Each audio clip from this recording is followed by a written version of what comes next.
할렐루야. 오늘이 절기상 대설입니다.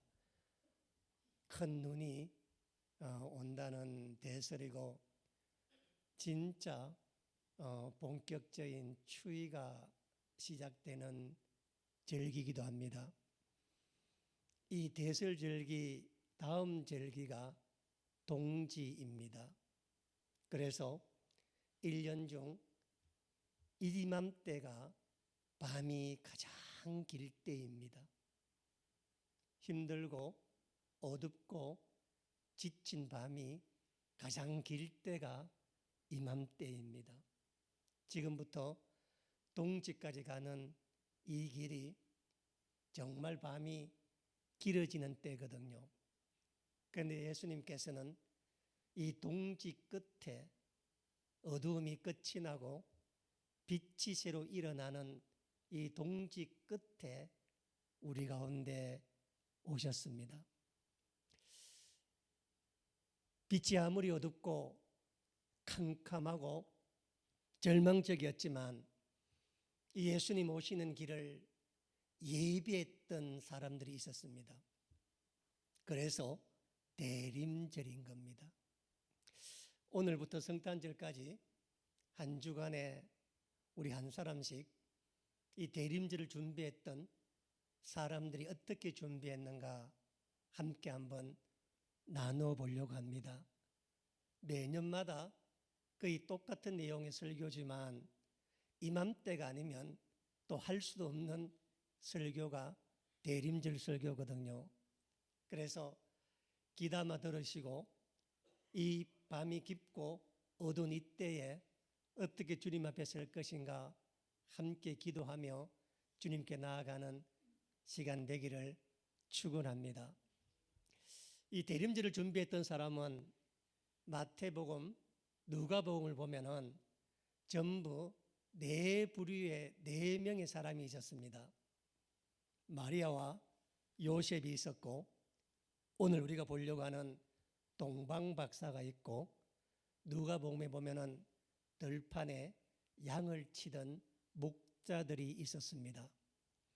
하나님께서 이 예수님이 땅에 오신 성탄절에 이 사람들을 택했던 이유가 우연이 아니라 하나님 우리에게 해주고 싶은 말씀이 있었기 때문에 이 사람들을 택한 겁니다.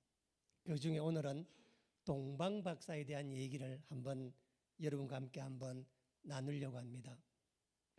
중세 유럽에서 성경 다음으로 가장 많이 읽혔던 책 중에 하나가 뭐냐면 동방견문록이라는 책입니다. 아마 중고등학교 때 교회사 시간에 중고등학교 때 세계사 시간에 한 번쯤은 들어봤을 책 제목이 동방견문록이라고 하는 책입니다. 굉장히 유명한 책이며 중세의 성경 다음으로 가장 많이 읽혔던 책이 바로 이 책인데 이 책은 이탈리아 베네치아 출신이었던 마르코 폴로라고 하는 사람이 1271년부터 1295년까지 24년간을 당시의 관점으로 보면 전 세계를 여행을 하고 난 다음에 썼던 여행 보고서가 바로 동방견문록입니다. 24년간 이 마르코 폴로가 1271년도면 우리나라 한반도는 조선이 건국되기 전에 고려가 멸망하기 전 한 100년쯤 전의 이야기입니다. 그때 고려는 원나라의 지배를 받고 있을 몽고의 지배를 받고 있을 그때고 전 세계가 몽고의 지배 아래 있던 그 시점이 마르코 폴로가 24년간 동방을 여행했던 그때였습니다. 마르코 폴로가 24년 동안에 얼마나 많은 나라를 걸어서 여행을 했냐면 지금 기준으로 국경이 꺼져 있는 것만 봐도 20개 나라를 여행을 했습니다. 당시에 베네치아에 출발해서 중동, 중앙아시아, 중국, 몽골, 아시아, 그리고 동남아시아, 인도양을 거쳐서 이렇게 한 바퀴를 다 돌고 갔는데 나라들도 참 많이 갔었습니다. 지금 심지어 중국을 마치고 난 다음에 내려와서 미얀마, 말레이시아, 스리랑카, 인도네시아, 인도 1270년, 80년경에 마르코 폴로가 이 지역을 다 돌아보고 난 다음에 쓴 책이 동방견문록입니다. 이 동방견문록의 제목은 일본 사람이 지은 건데 원래 마르코 폴로가 처음 이 책을 썼을 때 제목은 세계에 관한 묘사라는 뜻입니다. 그러니까 전 세계가 이렇더라 이런 이야기입니다. 그런데 이 마르코 폴로가 이 1299년도에 동방견문록을 쓰면서 당시 자신의 말을 믿지 않을 것 같은 유럽 독자들을 향해서 동방견문록 안에 책 곳곳에 들어도 믿기 힘들 정도지만 여러분은 반드시 이것을 믿어야 합니다. 내 정언은 아무런 거짓이 없는 올바르고 참된 것이며 이 경이로운 경험을 사람들에게 알리지 않는다면 그것은 너무도 큰 죄악이 될 것입니다 라고 동방견문록 곳곳에 자신의 이 경험을 황당무계한 말로 여기고 믿지 아니할 거라는 것 때문에 굉장히 많이 이것을 써놨습니다. 그런데 실질적으로 동방견문록을 읽었던 유럽 사람들은 믿지 않았습니다. 황당무계한 판타지 소설 정도로 생각을 했었습니다. 그러나 이 마르코 폴로의 동방견문록은 나중에 콜럼버스를 비롯해서 신대륙을 발견했던 모든 탐험가들의 필독서였고 콜럼버스도 평생을 이 책을 가지고 다녔다 그럽니다.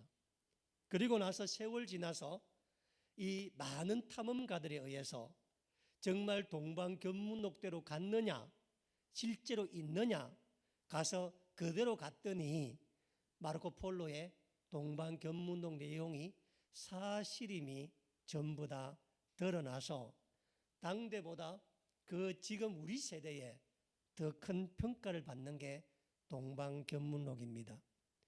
제가 오늘 왜 동방견문록 이야기를 하냐면은 이 동방견문록은 전체 8장으로 구성되어 있는데 첫 장이 서론이고 나머지 7장은 각 대륙, 중앙아시아, 중국, 동남아시아 이렇게 나누어서 갔던 나라를 구분 짓고 있고 전체 232장으로 되어 있는 큰 책입니다. 그런데 이 책 22장에 보면은 이 마르코 폴로가 페르시아 아나톨리아 반도 지금 터키 지역이죠. 거기 아르메니아 조지아 지역을 가면서 이런 기록을 남겨놨는데 노아의 방주에 대한 기록입니다. 한번 들어보세요. 또 여러분에게 말하건대 아르메니아의 높은 산 위에 노아의 방주가 있다. 그것은 네모난 모양의 매우 크고 높은 산으로 그 위에 노아의 방주가 놓여 있다고 하고 이 때문에 노아의 방주의 산이라고 불린다.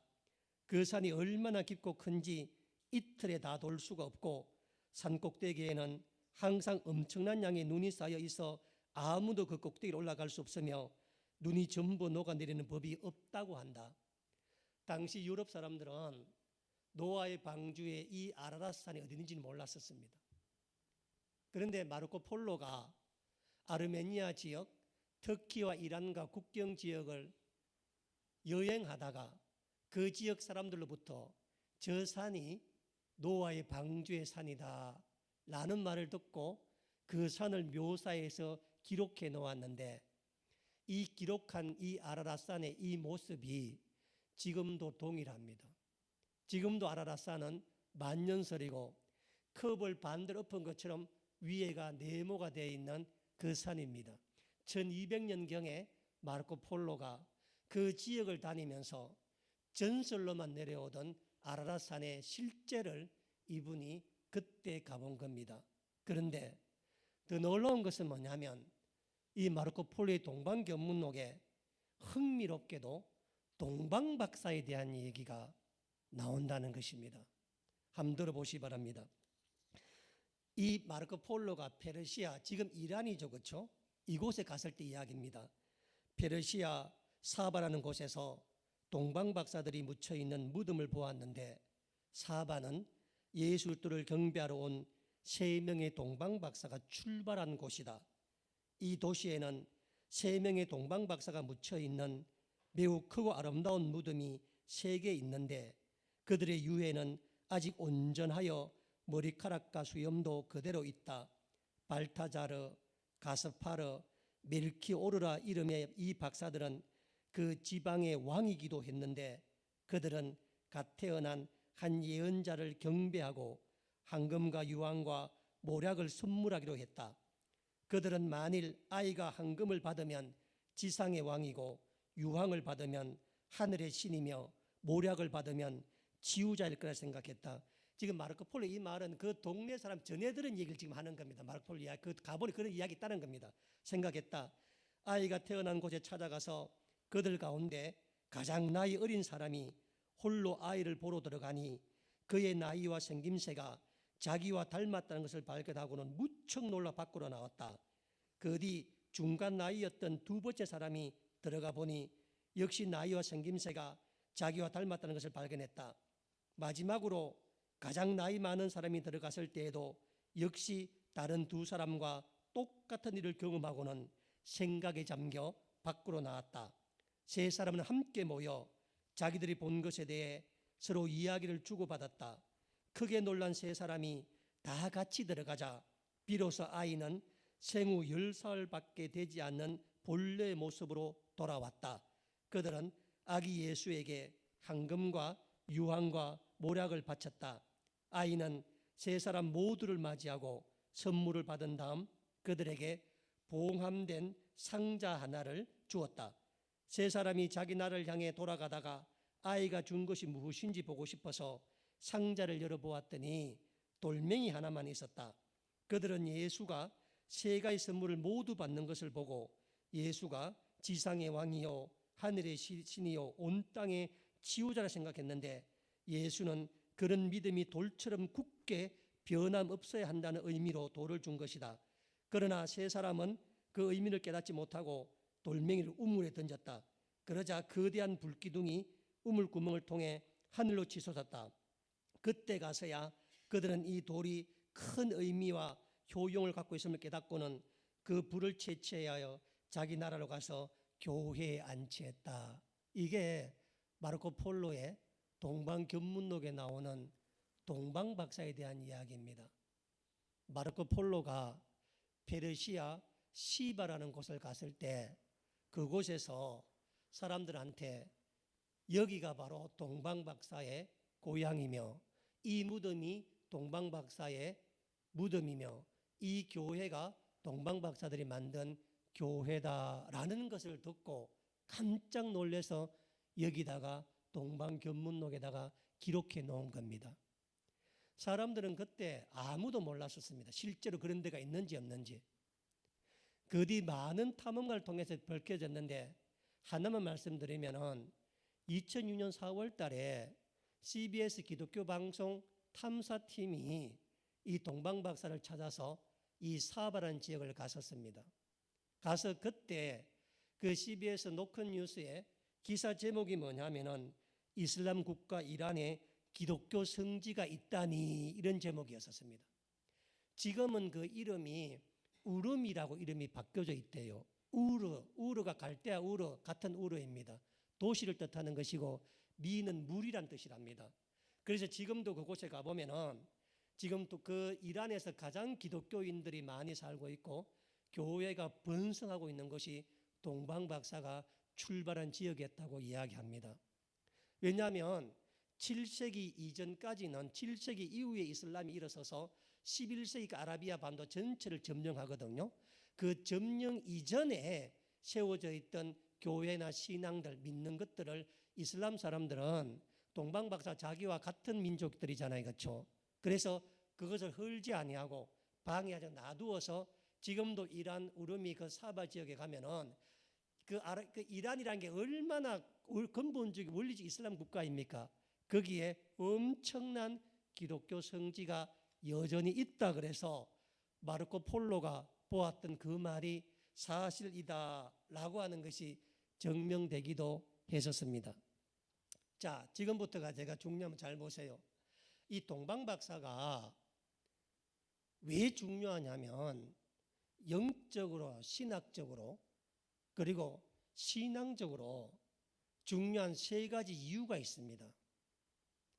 여러분이 염두에 두실 일이 뭐냐면 왜 하나님께서 이 땅에 예수님 탄생하실 때 그때 예수님 탄생을 보게 했던 사람들 가운데 왜 동방박사가 있었을까를 생각해 보셔야 됩니다. 여러분들이 이 동방박사는 놀랍게도 예수님의 탄생을, 메시아의 탄생을 보았던 최초의 이방인이었고 최초의 이방인 신자들이 바로 1500km 떨어진 이란에서 온, 페르시아에서 왔던 이 사람들이었다는 것입니다. 그러니까 첫 번째 신학적 의미는 이 사람들이 최초의 이방인 신자였다 이라는 것입니다. 두 번째는 뭐냐면은 훨씬 더 놀라운 일이에요. 뭐냐면 앞에서 말씀드렸지만 예수님의 대림을 기다렸던 사람들은 마리아, 요셉, 동방박사, 덜에 치는 목동 이 네 사람이었는데, 그런데 마리아와 요셉과 이 목동들은 하나님이 보내신 천사의 계시를 받고 천사의 부름을 받고 천사의 초청을 받고 베들레헴 마구간으로 옵니다. 전부 다 천사로부터 지시함을 받고 천사로부터 명령을 받고 천사 초청을 받는데 동방박사는 천사의 부르심을 받지도 않았고 천사의 지시함을 받지도 않았고 하나님이 누군지도 모르는 사람들이었다는 사실입니다. 이 사람들은 오직 자신들의 지식과 지혜로만 말씀이나 영적 이끌림이나 하나님 보내신 주의 사자의 말을 듣고 온 게 아니라, 잘 들어보세요. 이 사람들은 1500km나 떨어져 있었는데 그런 것 전혀 없이 오직 자신들의 천문학적 지식과 지혜만을 갖고 오직 별만 보고 1500km를 왔다는 사실입니다. 오늘 본문에 보면은 4절 이하에 보면은 당시 성전에 있던 제사장이나 서기관들은 전부 다 메시아가 베들레헴에서 날 거라는 것을 확실하게 알고 있었습니다. 그렇죠? 그러나 그들은 말씀을 알고 있었지만 말씀을 따라 움직이지 않았습니다. 동방박사는 말씀을 듣지도 않았고 하나님이 누군지도 알지도 못했고 성령의 음성을 듣지도 않았지만 오직 자신들이 보았던, 자신들이 알았던 지식과 지혜로만 거기에 응답해서 메시아를 찾아 나선 사람들입니다. 성경에서, 신구약 성경에서 가장 많이 여행한 사람이 동방 박사입니다. 아브라함도 하란에서 가나안까지 800에서 900km밖에 안 됩니다. 아브라함은 하나님의 지시함을 받고 온 사람이, 하나님의 지시함을. 그런데 동방 박사들은 하나님의 지시함을 받지도 않았다고. 오직 자신의 지식과 자신의 경험과 자신의 지혜만을 갖고 왔는데, 대부분의 사람들은 그런 것들 알아도 그러려니 남의 나라 이야기 듣거니 메시아가 낫겠지 라고 생각했지만, 동방 박사는 하나님 말씀이 아니라 자신의 지식과 지혜에 순종해서 길을 나선 사람입니다. 말씀을 아는 게 신앙이 아니라 말씀을 따라 움직이는 게 신앙입니다. 제사장과 서기관들은 헤롯 왕의 눈치 때문에 값을 엄두도 못 내. 말씀을 알아도 엄두를 못 낸다고.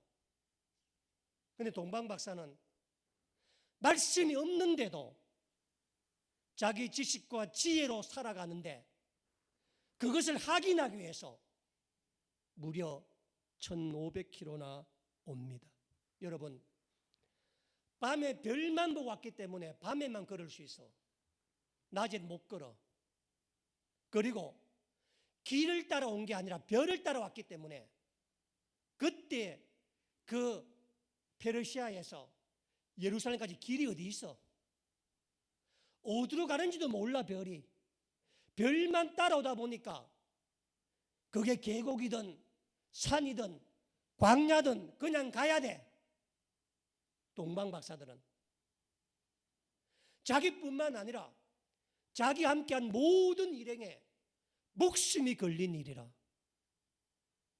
캄캄한 밤에 별 보고 가다가 절벽이 떨어질 수도 있는 거 아니겠습니까? 그런데 동방 박사는 말씀을 순종해 가는 아브라함도 어려운 일인데, 말씀이 아니라 자기 지식과 지혜에 의지해서 거기에 순종해서 길을 간 사람입니다. 그러면 동방 박사가 몇 년에 걸쳐 왔을까? 자기 고향에서 예루살렘까지 오는데 시간이 얼마 걸렸을까? 성경에 정확한 날짜는 안 나와 있지만 미루어 짐작해보면 날짜가 나옵니다. 2장 7절 말씀 보세요. 2장 7절 말씀에 보면은, 이에 헤롯이 가만히에 줄쳐놓으시기 바랍니다. 가만히 박사들을 불러 줄치세요. 별이 나타난 때를 자세히 묻고. 저를 주목해 보세요. 예루살렘에 동방 박사들이 왔습니다. 와서 유대인으로 나신 왕이라고, 우리나라 성경에 유대인으로 나신 왕이라고 번역되어 있지만 유대인의 왕이 메시아예요. 그러니까 동방 박사들은 메시아가 어디서 났느냐라고 물어서 온 예루살렘 난리가 났어. 그래서 사람들이 동방 박사를 헤롯에게 데리고 간다고. 가니까 헤롯이 그 말을 듣고 서기관 제사장을 부릅니다. 불렀더니 어디라고 말해요? 베들레헴이라고 말을 하는 겁니다. 장소가 특정된 거예요. 이렇게 하고 난 다음에 7절 시작됩니다. 그리고 난 다음에 이제 베들레헴에 메시아가 난다는 것은 온 이스라엘 다 알았어. 헤롯도 알고 백성도 알고 또 다 알았단 말이니까. 그러자 이 헤롯이 가만이라고 하는 말은 뭐냐면, 아무도 모르게 비밀스럽게 헤롯이 그걸 밝혀지고 난 다음에 동방 박사를 아무도 모르게 비밀스럽게 별채로 불러서, 잘 들어봐요, 별채를 불러서 무엇을 캐보는가? 별이 나타난 때, 그러니까 여기 별 나타난 때 네가 고향에서 출발한 때, 네가 별을 처음 본 때가 언제냐 물어봅니다. 보세요. 언제냐? 그러니까 헤롯도 보통 사람이 아니에요. 딱 물어보는데 도대체 네가 네 고향에서 언제 출발했느냐? 네가 언제 하늘의 별을 처음 봤느냐? 그때가 출발점이잖아요. 그렇죠? 딱 물어봤는데 지금 우리 성경에는 동방 박사가 여기 답은 주고 있지 않지만 2장 16절을 보세요. 2장 16절. 2장 16절을 보면 이에 헤롯이 박사들에게 쏘고 온 줄을 알고 심히 노하여 사람을 보내어 베들레헴과 그 모든 지경 안에 있는 사내 아이를 박사들에게 자세히 알아본 그때를 기준하여, 그래서 누구를 죽여? 2살 미만. 그러니까 동방 박사가 자기 고향에서 언제 출발했다는 거예요? 2년 전에. 이게 얼마나 놀라운 일이냐면은 예수님을 친히 잉태했던 마리아도 10개월 전에 압니다. 잉태 때 10개월 전에. 요셉은 마리아가 임신을 감출 수가 없는 개월수, 그때 언제쯤 되겠어? 그때 데리고 와. 그런데 하나님도 모르고 하나님 말씀도 이끌리지 아니하고 성령도 모르는 동방 박사는 몇 년 전에 출발했다고? 2년 전에. 이 동방 박사들은요 보통 사람들이 아닙니다. 아무도 몰랐는데 아직 가브리엘 천사가 마리아 근처도 안 왔을 2년 전부터 메시아가 날 것을 알고 그 메시아에 대한 자신의 오직 지식과 지혜와 경험과 천문학적인 거기에 순종해서 거기에 의지해서 1500km나 오는 겁니다. 여러분, 이게 세상의 지혜입니다. 여러분, 세상 사람들이 갖고 있는 이 지식이 때로는 우리를 압도합니다. 무슨 AI 기술 보세요. 무슨 로봇 기술 보세요. 여러분, 최근에 쿠팡이 몇만 명 가져갔다고? 그 기술이 압도해서 우리나라 사람 3,800만 명 한 몸에 가져갈 정도로 그들의 기술이 얼마나 놀라운가. 우리가 꿈도 꾸지 못할 때, 우리 믿는 자가 기도함으로 절대 알지 못하는 그런 것들을 세상은, 세상의 지혜자들이나 세상의 능력자들이나 세상의 돈을 천문학적으로 가지고 있는 사람들은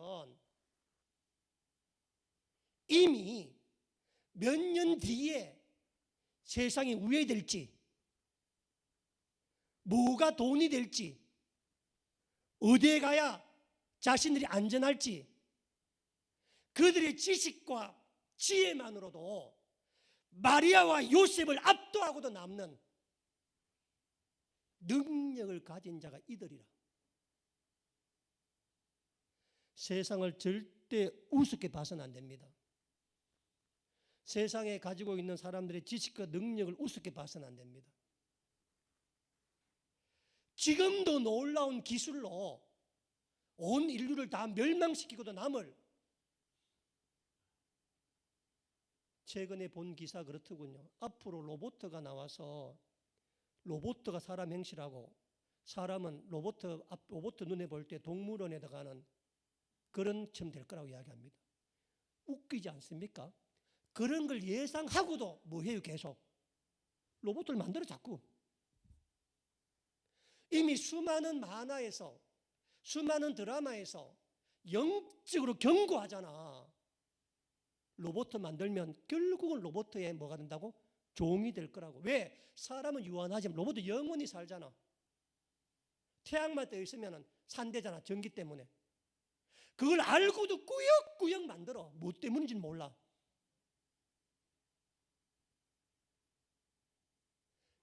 제가 무엇을 말하고 싶으냐 잘 들어보세요. 왜 하나님이 동방박사를 세웠는가? 왜 세상에서 그 당시에 가장 지혜로운 데가 페르시아야? 가장 지식이 많은 데가. 그곳에서 사람을 불러다가 보게 했던 이유가 뭐냐? 오늘 설교 제목이 뭐예요? 동방박사가 그런 세 가지 길이죠. 그렇죠? 첫 번째, 동방박사는 자신의 지식과 지혜로만 첫 번째 길을 걸어오는데, 이 길은 자기 고향에서 예루살렘까지 뿐입니다.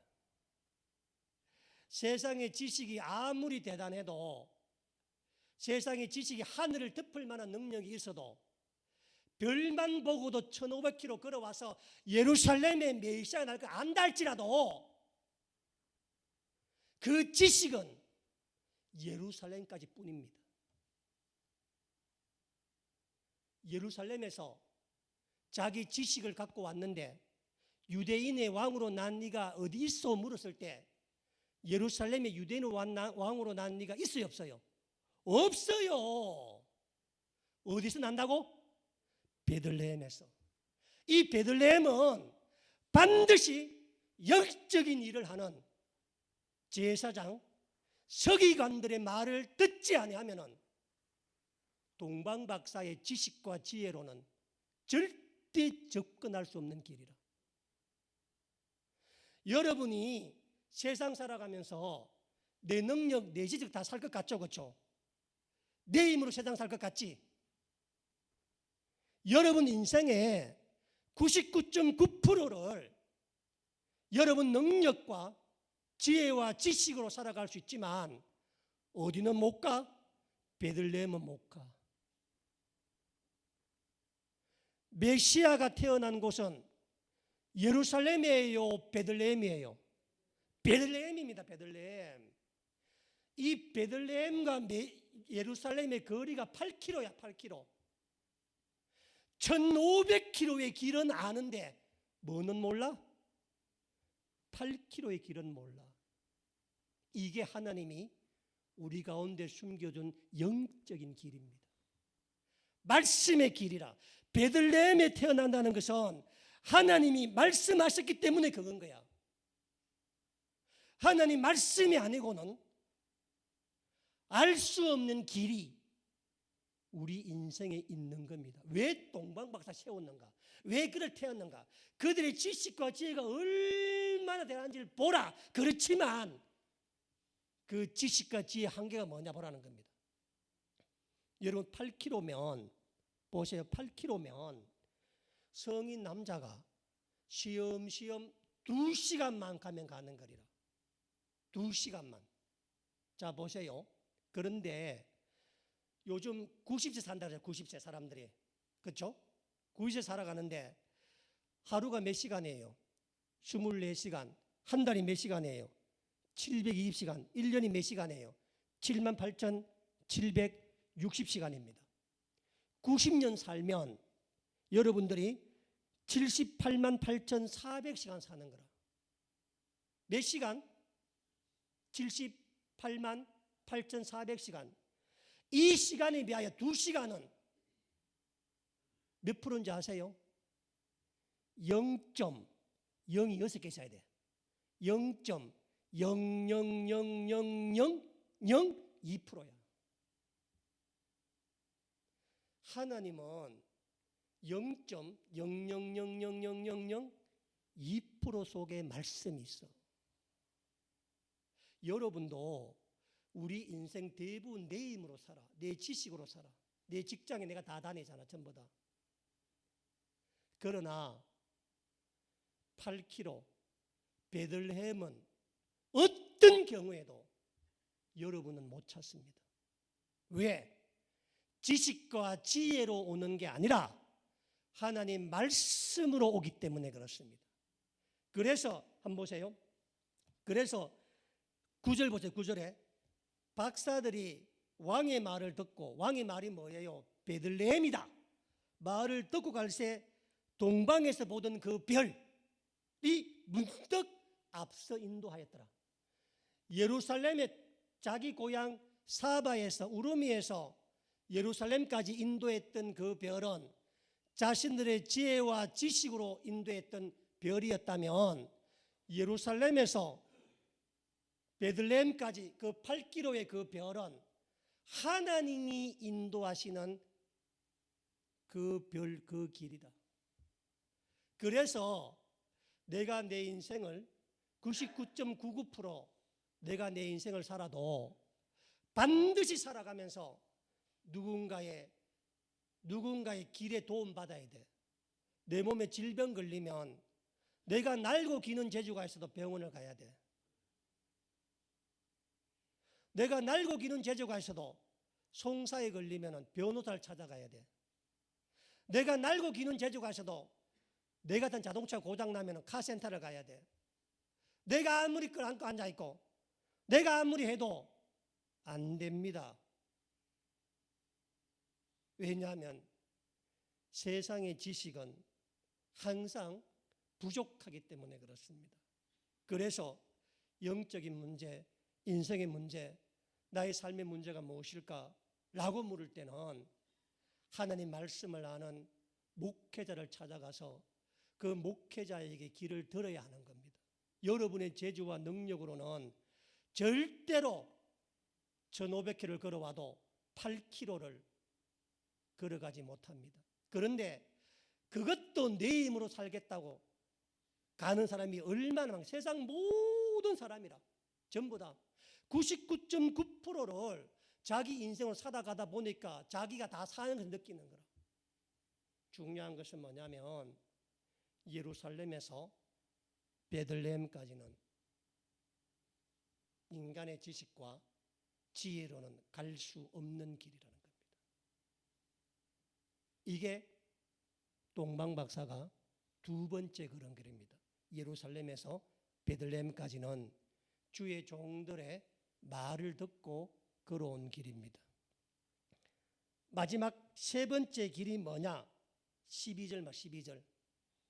그들은 꿈에 헤롯에게 가서 돌아가지 말라 지시함을 받아 다른 길로 돌아가니라. 이 동방박사가 놀라운 점은 뭐냐면은 요셉이나 마리아나 들판에 양을 치던 목자들은 전부 다 하나님이 보낸 사자의, 주의 사자의 말을 듣습니다. 앞장 1장 20절부터 1장 20절. 이 일을 생각할 때 주의 사자가 꿈에 현몽하여, 그렇죠? 요셉은 주님의 사자를 꿈에 봅니다. 이 성경에서 이방인들 가운데서 하나님 직접 만나 주신 사람이 동방박사입니다. 동방박사는 주의 사자를 보내어서 다른 길로 가라는 게 아니라 하나님이 직접 꿈에 나타나서 왔던 길이 아니라 다른 길로 가라. 그래서 동방박사는 세 가지 길을 걸어서 자기 집에서 예루살렘까지는 자신의 지식과 지혜를 의지하여서, 지식과 지혜를 의지해서, 그것도 대단하잖아. 순종해서 왔으니까 그걸 의지해서 왔던 것이고, 예루살렘에서 베들레헴까지의 8km는 하나님의 말씀을 의지해서 그 말씀을 가르쳐주는 제사장과 서기관의 말을 듣고 그 말씀대로 따라왔고, 나머지 마지막 길은 하나님이 직접 알려준 새로운 길로, 새로운 것으로 갔다는 것입니다. 그런데 이 동방박사가 걸었던 이 첫 번째 길과 이 두 번째 길은 엄청난 인생의 후유증을 남겨. 왜냐하면 동방박사가 자신의 지식과 지혜로만 왔을 때 헤롯을 만나잖아요. 그렇죠? 그래서 헤롯이 2살 미만 아이들 다 죽게 하는 거라. 만약 이때 하나님께서 동방박사들에게 다른 길을 가르치지 않았다면 이들도 헤롯에게 갔을 겁니다. 헤롯 주께서 살렸겠어요? 죽였을 거예요. 왜냐하면 메시아가 났다는 말은 지가 왕이 아니란 말이잖아. 이 소문이 이들이 동방이 퍼뜨리면 어때? 자기 권위가 뭐야? 세상이 이런 99% 모든 게 다 되는 것 같지만 항상 인생 의정을 남긴다고. 항상. 그런데 하나님께서 동방박사들에게 왔던 길이 아니라 다른 길, 따라합시다. 이 다른 길이 사명이다. 사명인 겁니다. 다른 길로 가라. 내가 내 인생에 다른 길이 있다는 걸 아는 게 사명이야. 그리고 그 길로 길을 바꾸는 게 출애굽이고 구원입니다. 길을 바꾸는 게. 여러분 집에 잔치를 하잖아요. 그렇죠? 옛날 시골에 잔치를 하면 소를 잡아요? 돼지를 잡아요? 개를 잡아요? 뭘 잡아요? 잔치할 때? 돼지 잡잖아요. 왜 돼지 왜 잡는지 아세요? 소는 밭을 가야 될 사명이 있고 개는 집을 지킬 사명이 있는데 돼지는 뭐예요? 돼지 사명이 뭐야? 잔치에 잡힐 사명이야. 그래서 옛 목사님들이 우스갯소리로 사명 있는 자는 죽어 안 죽어? 안 죽어요. 사명 있는 자는. 여러분이 지금 내가 지금 뭡니까? 대설에서 지금 동지가는 가장 어둠에 있어. 내 인생 앞이 안 보이지만 내가 주님께 받은 사명이 있다. 이거 내가 꼭 해야 된다. 라는 게 있으면 죽어 안 죽어? 절대 안 죽어. 절대 염려할 필요가 없어. 하나님이 살린다. 하나님이. 사명자는 하나님이 꿈에 나타나서 그 사람 살린다니까. 이 동방박사가 다른 길로 가면 올 때보다 5배 길이 더 멀어. 가장 지름길이 베들레헴 예루살렘과 여리고성 내려가는 길이라. 그런데 지금 누가 있다고? 이렇게 반대 가야 되니까 사해 근처 돌아가면 5배나 더 광야길을 가지만 살아 못 살아? 생명이 있는 거라. 우리가 주님을 믿을 때, 예수님을 따를 때 인생이 꼬일 때가 얼마나 많아? 뜻대로 안 될 때가 얼마나 많아요? 남들보다 10배는 더 돌아가야 돼. 중요한 사실은 뭐냐면 그 길에 인생 일정이 없는 거야. 내 생명 구하는 거라. 짧은 길로 가면은 헤롯이 날 기다린다니까. 헤롯이. 그래서 사명자는 내 인생의 99.9%가 내 지식과 내 능력으로 살지만 나머지 0.00002%가 하나님 주신 소명으로 사는 걸 아는 거라. 이 0.00002%가 99.9%의 삶을 책임진다는 사실을 세상은 모르는 거라. 왜 동방박사였는가? 온 세상을 의미하는 겁니다. 모든 지식으로 살아가는 사람들, 자기 잘난 거 살아가는, 자기 권력, 자기 돈 모두 살아가는 사람들의 전부 다 그것만이 충분하다고 믿는 사람들. 그러나 그런 사람이 하는 일 때문에 세상에 전쟁이 나고 코로나가 온데 창궐하게 되고 세상에 빈부격차가 있고 세상에 못 살게 되는 거잖아. 항상 자기 힘으로 권력 가진 자가, 자기 힘으로 돈 가진 자가 항상 남들 어렵게 하니까 세상이 어려운 거잖아. 전부 다 점점 더 큰 돈을 전부 다 자기 것만 하려고 하고 남들 안 주려고 안 하려고 하니까 그 인생의 후유증을 어떻게 할 것인가. 그래서 여러분도 저도 세 가지 길을 걷는 겁니다. 평생의 대부분은 여러분의 능력과 지식과 지혜로 걷는 길입니다. 그러다가 영적으로 문제가 어려움이 생기면 목회자를 찾아와서 영적 길을 묻습니다. 그때 그 길대로 가시기 바랍니다. 그때 그 길로 안 가고 아이고 옆부인가 나는 내대로 가야 되겠다 가면은 여러분이 갈았던 여러분의 지식과 지혜로 가는 길이라. 그곳에는 뭐가 없어? 메시아가 없다니까. 예루살렘에 아무리 찾아봐야. 우리는 8km를 구분 못해. 8km를. 별이 하늘에 떴으면 8km가 얼마나 가까운 거리라. 다 여고 저거지 전부 다.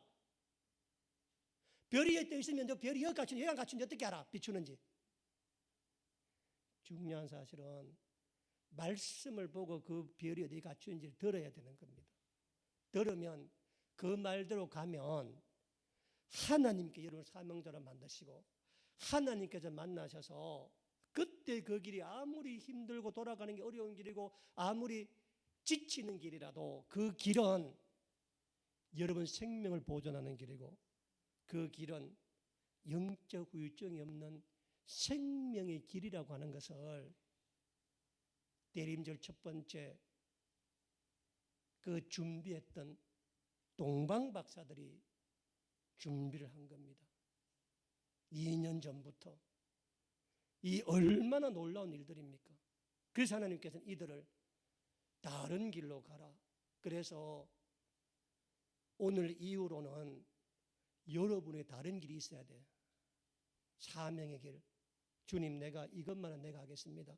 무슨 대단한 일을 하는 게 아니라 동방바지 준 사명의 길은 자기 길로 자기 집으로 가라는 거라. 땅 가라는 거 아니라 여러분 각자가 이 말씀을 갖고 주님 앞에 하면은 하나님께서 여러분 남은 인생에 반드시 복을 주시고 여러분 때문에 세상에 영적 후유증이 없는 하나님의 복된 사람으로 살 것이고 우리 모두가 다 동방박사임을 꼭 기억하시기 바랍니다. 기도하겠습니다.